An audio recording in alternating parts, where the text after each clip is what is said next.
તો મિત્રો મારા પપ્પા ને મામા ને મામી આવેલા હતા એટલે માલપુઆ બનાવેલા હતા. પડ્યા છે મોહનથાળ. હમણાંથી તો લગ્નની સિઝન ચાલુ છે એટલે મોહનથાળ હોય જ છે. તો મિત્રો લેવા આવી ગયા છે મીઠાઈ વનોળા માટે. એમાં છે મીઠાઈ. વેવાય કે સારું લાગે? શું સારું લાગે વનોળા? એવું એમ? તો હાર્દિકભાઈ આજે બીમાર થઈ ગયા છે, દવા લીધી છે.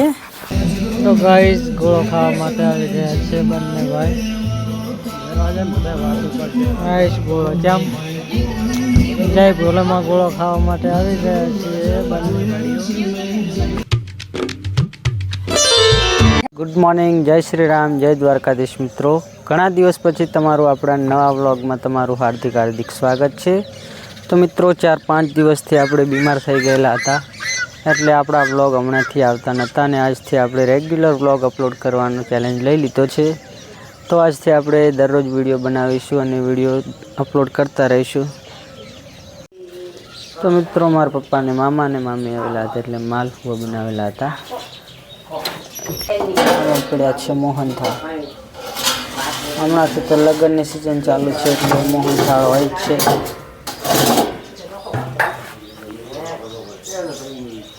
અને હવે જવાનું છે નાના જામપુર વનોળો કરવા માટે.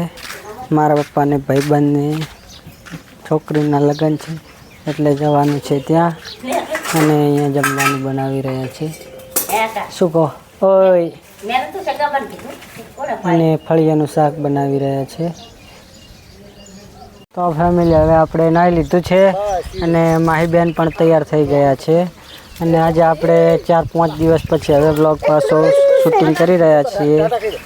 અને 4-5 દિવસ આપણે બીમાર થઈ ગયા હતા એટલે વિડીયો પણ બનાવેલા નથી.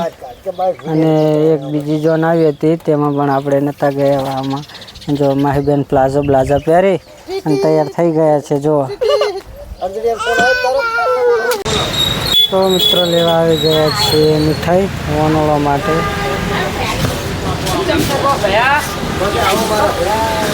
શું માહી લેવાની છે મીઠાઈમાં? પેંડાને લઈ લઈએ. માહી બેન બેસી ગયા છે. અને આમાં છે મીઠાઈ. દેવડા લેવાના છે, પછી લેવાનો છે કેવડો, પાપડી ને એવું લેવાનું છે. તો પહેલાં લઈ લઈએ અને પછી જવાનું છે જામપુર વનોળો કરવા માટે.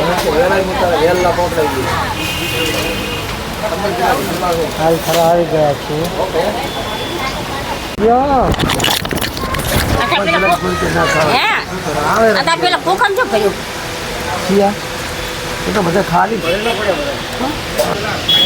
પણ તમે આ ખુલ્લી કેમ રાખો? એ કહો. ખુલ્લી ના રખાય. વેવાય કે સારું લાગે? શું સારું લાગે વનોળા? એવું એમ? તો કઈ ગોઠિયા સારા ના લાગે?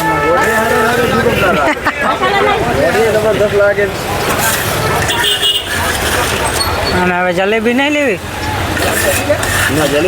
લ્યો એમ ખરા ટાઈમે તમે નહીં રાખતા. તો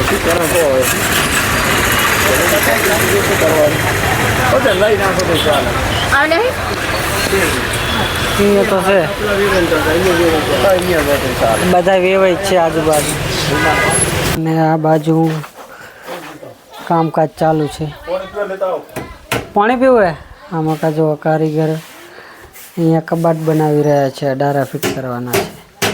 અહીંયા સામે ગયા ને સામે બની જાય એટલે તમને વિડીયોમાં બતાવી દઈશું. શું કહો કારીગર? મજામાં? શું કહો દાદીમાં? કોણ જોવે?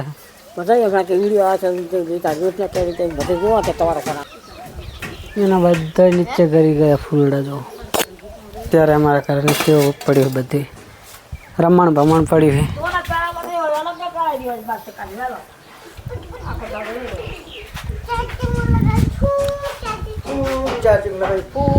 છું ચાર્જિંગમાં જોવાના. આ બાજુ ફોન જોવે. શું જોવે? ફોન દેખાય છે ને બે બાજુ.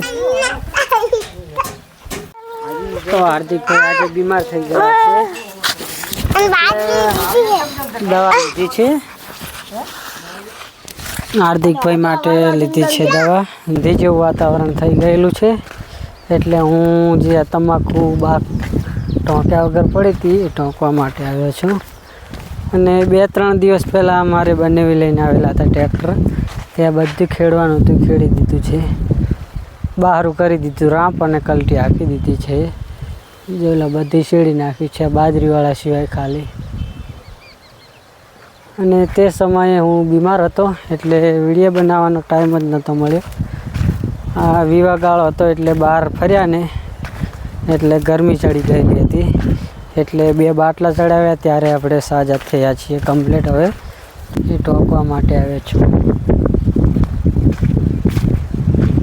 8 વાગ્યા છે, 8:15 ને હવે બંને જણા જમવા માટે બેસી ગયા છીએ. અને આજે તો 4-5 દિવસ પછી આજે બ્લોગ ફરીવાર શૂટિંગ કરવાનું ચાલુ કર્યું છે. અને કાલે આપણો બ્લોગ આવી જશે. અને આજે ગવાર ફળીનું શાક બનાવેલું છે, અને બનાવેલું છે આમાં શીરો છે. અમારે ફૂવા આવેલા છે એટલે શીરો બનાવેલો છે. અને શીરો છે, સેવનો શીરો, આમાં ઠંડી છાશ. મેડમજીને બંને ખાવા બેસી ગયો છે. અને હાર્દિકભાઈ આજે શું ગયા છે જલ્દી ખાને કે लिए आ गए थे.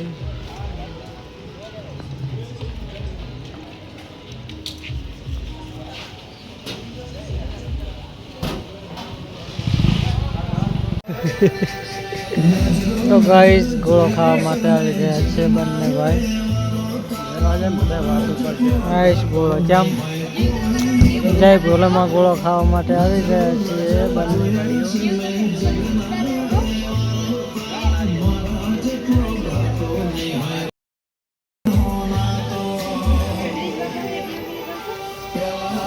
મિત્રો આજના વિડીયોમાં બસ આટલું. મળીશું કાલે એક નવા બ્લોગ વિડીયો સાથે. ત્યાં સુધી બધાને જય માતાજી, ગુડ નાઇટ, બાય બાય.